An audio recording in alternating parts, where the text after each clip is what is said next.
Hindi nila alam, ng mga magulang ko, nag-apply ako sa University of the Philippines. Nung nag-apply ako sa University of the Philippines, syempre nilagay ko din naman yung science courses. Pero nilagyan ko din siya ng political science.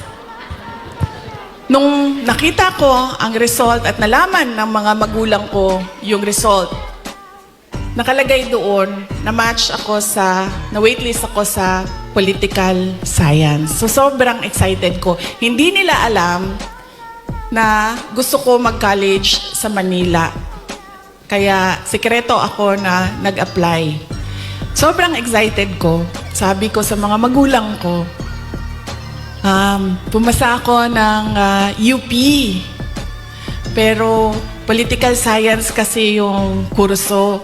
So sabi ko, gusto ko sana pumasok ng UP Diliman yun eh. UP Diliman, tapos political science yung kurso. Sabi ng nag-wild, naggalit si PRD. Sabi niya, di ba, sabi mo, simula nung bata ka pa, gusto mo maging doktor? Pre-med ba ang political science? Tapos sabi niya, hindi ka pwede pumasok ng University of the Philippines. Kahit saan man yan. Sabi niya, dahil kilala ko ang ugali mo. Anak kita. Alam ko kung anong ugali mo. Sabi niya, marirecruit ka lang ng makabayan. Aakyat ka, totoo ito, sinabi niya, aakyat ka ng bundok. Magiging NPA ka.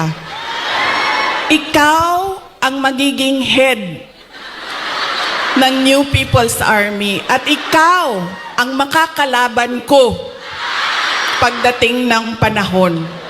Kaya hindi ka pwede pumasok ng University of the Philippines. So sabi niya, pumili ka.